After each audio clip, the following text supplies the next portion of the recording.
내가 그래도 가끔 챙겨보는 채널이었거든. 더블비랑 보물섬. 비록 구독은 안 했지만 가끔 생각나면 검색해서 본다고. 뭐 주작이다 뭐다 이런 얘기가 있어. 약간 호불호가 있지만 근데 나는 주작이 더 좋거든. 리얼이면 뭐가 좋은데 그게 그렇게 좋으면 다큐멘터리 보던가. 컨텐츠는 컨텐츠로 봐야지 주작이니 리얼이니 이런 거 따져가면서 감별사 놀이하기 싫다고. 그냥 라면 먹으면서 유쾌하게 볼 수 있으면 그만인 거지 뭐. 아무튼 뭐 나름 괜찮게 보던 유튜브 채널이었는데 저렇게 악플러 때문에 해체한다는 영상 보고서 좀 이런저런 생각이 들더라고. 일단 역시 가장 큰 문제는 이거인 것 같아. 악플러도 악플러인데 뭐 어쩔 수 없는 거야. 일단 자기 몸은 자기가 사려야지. 왜냐면 어딜 가나 소수의 보편적이지 않는 사람들이 존재하는 법이거든. 그래서 그걸 감안하고 선을 잘 지켰어야 됐는데 마치 약간 좀 그런 거지. 악플러도 각도기를 잘 지어야 되는데 근데 유명한 사람들도 각도기를 잘 지어야 되는 게 있어. 적이 생길 수 있는 각도라는 게 있어가지고 그런 건 좀 요령껏 잘 챙겨줘야 된다고. 그래서 연예인들은 그런 거 잘 챙기는 거잖아. 민감한 예의 같은 거 잘 안 하고. 그래가지고 마침 이번에 유민상 그 사람도 과거에 각도기 잘못 재가지고 그거 뿌린 대로 지금 거두고 있잖아. 정치적인 얘기는 이거 진짜 각도기 잘 재야 된다고. 특히 우리나라 마냥 선과 악으로 마치 이분법처럼 갈라져서 싸우고 있는 판이라면 더욱더. 그걸 좀 찾아보니까 자기가 더블비 저렇게 만들었다면서 어떤 영상 떠도는 게 있어서 한번 봤는데 주작하는데 돈도 많이 벌고 그런 게 배알 꼴려서 그랬던 거다. 그래서 죄책감 같은 게 하나도 없다. 뭐 이런 영상 떠도는 게 있더라고. 하긴 가끔 돈 자랑하는 영상 보면서 아이고 왠지 각이 안 좋은데 라는 생각이 좀 들긴 했지만 그래도 어느 정도 감당할 만하니까 저런 컨텐츠 만드는 게 아닐까 했었거든. 하지만 결혼을 하게 되면 이게 얘기가 달라지지. 그래가지고 꼴에 구독자 1000명도 안 되는 나도 브이로그 영상 같은 거 찍을 때는 좀 조심하는 편이거든. 왜냐면 나한테 어그로 끌리는 건 상관이 없어. 그건 내가 다 감당할 만하니까. 근데 나 때문에 괜히 내 주변 사람들한테 뭔가 피해가 가는 문제라면 그럼 이때는 진짜 얘기가 달라지는 거지. 그 사람을 위해서라도 바로 법적인 조치가 들어가줘야지. 아 선거 진짜 더럽게 시끄럽네 저거 진짜. 아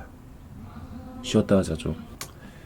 야 좀 갔나? 아무튼 뭐 그래가지고 이번에 결혼을 하는데 그 어그로가 결혼하는 사람한테 튀니까 이게 뭔가 감당이 안 됐던 것 같아. 하긴 그건 좀 그럴만하지. 나한테 어그로가 끌리는 건 상관이 없단 말이야. 근데 다른 사람도 아니고 결혼하는 사람한테 그 어그로가 튀어봐. 그게 감당이 되겠어. 근데 이것도 연예인들을 생각해보면 뭔가 답이 나오는 것 같아. 어떤 연예인들은 아예 비밀로 결혼식하는 사람들이 있잖아. 특히 상대가 일반인이면 절대 누구랑 결혼했는지 알 수가 없어. 왜냐면 어그로가 잘못 튈 수도 있으니까. 그래서 결론은 더블비는 연예인이었는데 근데 본인들은 연예인이란 자각이 없어가지고 뭔가 이런 일들이 연쇄적으로 일어난 게 아닐까 싶더라고. 이제 인정해야지. 비록 TV에 안 나왔어도 구독자가 100만 명이면 연예인인 거야. 그래서 그거 인플루언서라고도 하잖아. 좀 그런 거 같아. TV에 나온 사람들만 연예인이라기보다 그냥 생판 모르는 사람이 날 알고 있으면 그럼 그 사람도 어떻게 보면 연예인인 거야. 문제는 어중간한 위치에 있는 사람들. 마치 더블비 같은 유튜버들. 이런 사람들은 확실히 연예인 클래스가 맞긴 한데 근데 괜히 연예인인 척하면 월클병 걸렸다면서 까이다 보니까 뭔가 좀 이게 애매한 거지. 그래가지고 겸손이랍시고 괜히 아닌 척 일반인 코스프레 하긴 하는데 문제는 그러다 그게 독이 돼버릴 수가 있다는 거지. 그래서 이렇게 애매한 위치에 있는 크리에이터들이 각도기 재기가 참 힘든 것 같아. 마치 좀 이래야 되는 거지. 패션은 일반인 패션을 입어야 되는데 근데 주머니 속에는 연예인 각도기를 가지고 다니면서 심지어 그걸 들켜서도 안 돼. 약간 좀 이런 밸런스를 유지해야 되는 위치라고 해야 되나. 특히 더블비 마냥 어느 정도 유명한 사람들이라면 더욱더. 왜냐면 세상에는 나를 좋아해주는 사람들만 있는 게 아니니까. 그건 어디 집단에 들어가 보면 잘 알잖아. 일단 나부터도 그냥 아무 이유도 없는데 괜히 멀리하고 싶은 사람들이 있다고. 그리고 어떤 누구는 나를 그렇게 생각할 수도 있겠지. 그래가지고 몇십 명 모이는 이런 집단에서도 그런 현상이 일어나는데 근데 그 숫자가 100만 명이면 그리고 나마냥 구독은 안 하는데 알고 있는 사람들까지 포함해봐. 그래가지고 연예인 각도기 챙겨야 된다고. 하지만 그거 들키면 안 돼. 진짜 골 때리는 위치인 거지. 아무튼 뭐 나중에 다시 복귀할 것 같긴 하지만 근데 이번 사건으로 인해 확실히 각도기는 악플러뿐만 아니라 크리에이터들도 알아서 잘 챙겨야 된다라는 걸 이번에 새삼 좀 더 많이 느끼게 된 것 같아. 왜냐면 어딜 가나 적은 있는 거라서 내가 누군가한테 조금이라도 영향을 주는 위치에 있다면 그럼 반대로 나랑 쥐뿔도 관련이 없는 사람이 나한테 그게 좋은 영향이든 안 좋은 영향이든 갑자기 훅 들어올 수 있는 여지가 있다는 소리거든. 그래서 특히 그런 위치에 있는 사람들이라면 어느 정도 자기 살 길은 자기가 챙겨줘야 되는 게 있는 것 같아. 한마디로 세콤 정도는 설치해줘야 된다 이 말이지. 그걸 다르게 말하면 보이지 않는 연예인 각도기를 챙겨야 된다 소리고. 아무튼 좀 뭐 그런 생각이 들었었다고.